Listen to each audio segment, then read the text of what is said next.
Sir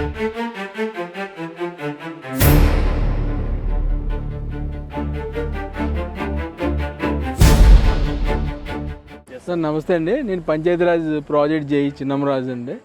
రాజమండ్రిలో project ఏఈగా చేస్తున్నాం. ఈ రోడ్డు డిసెంబర్ నెలలో గోకవరం నుండి ఎర్రంపాలెం రోడ్డు 3.2 కిలోమీటర్ల పొడవుతో చేసాము. అప్పటి నుంచి కూడా ఈ రోడ్డు చాలా చక్కగా ఉంది. ఈ రోడ్డు ఈ మధ్యకాలంలో దమ్ము చక్రాలు అక్కడక్కడ టర్నింగ్లో దమ్ము చక్రాలు ఎక్కడం వల్ల కొద్దిగా అక్కడక్కడ పాడైతే మొన్న వచ్చి మేము సరి చేసాము. ప్రజలకి ముఖ్యంగా మేము విజ్ఞప్తి చేస్తుంది ఏంటంటే, మేము ఎప్పుడైనా ఏదన్నా న్యాచురల్గా పడిన అన్నీ కూడా కాంట్రాక్టర్ చేత డిఫెక్టివ్ లయబిలిటీ పీరియడ్లో అన్ని పనులు చేయిస్తాం. మీరు కాస్త సహకరించి దమ్ము చక్రాలు ఎక్కడ కూడా ఎక్కకుండా మీరు దానికి ఐరన్ పట్టి వేయాలి చుట్టూను. డైరెక్ట్గా దమ్ము చక్రాలు వెళ్తే రోడ్డు పాడైపోతాయి. మీరు ఈ రోడ్డు అంతా మనం కట్టిన పన్నులు ట్యాక్సెస్ ద్వారా వేసిన డబ్బుతో కట్టింది. ఇది గవర్నమెంట్ ప్రాపర్టీ. గవర్నమెంట్ డబ్బు ప్రాపర్టీ అంటే మన ప్రజల ప్రాపర్టీ. మనమే జాగ్రత్తగా చూసుకోవాలి.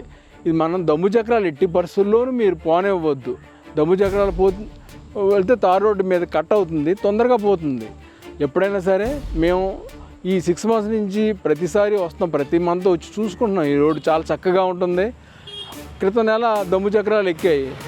మాకు ఎవరు కూడా తెలియట్లేదు. వాళ్ళ మీద యాక్షన్ తీసుకుందామంటే మీరు లోకల్గా ఉండి దయచేసి అలాంటి వాళ్ళని కనిపెట్టి వాళ్ళకి కూడా మీరు సలహా ఇవ్వండి. వాళ్ళకి కూడా దమ్ము చక్రాలకి ఒక పట్టి లాంటిది వేసుకుంటే మనకి ఎట్టి పరిస్థితుల్లోనూ ఈ రోడ్డు పాడవదు. ఇది 10 కాలాల పాటు ఉండాల్సిన రోడ్డు. మనం తారు రోడ్డు వేసామంటే చక్కగా ఇది 10 సంవత్సరాలు గ్యారెంటీగా ఉంటుంది. అంత చక్కగా చేసాము. మీకు ఏదన్నా ఎటువంటి ఇబ్బందులు కానీ ఎక్కడన్నా ఏదన్నా ప్యాచ్లు పడితే మా డిపార్ట్మెంట్కి తెలియజేయండి. మేము వెంటనే కాంట్రాక్టర్కి తెలియజేసి దానికి కావాల్సిన రిపేర్స్ అవి చేస్తాం. ఈ రోడ్డు అంతా 10 కాలాల పాటు ఉండాలి, 10 సంవత్సరాలు కూడా ఉండాలి ఈ రోడ్డు.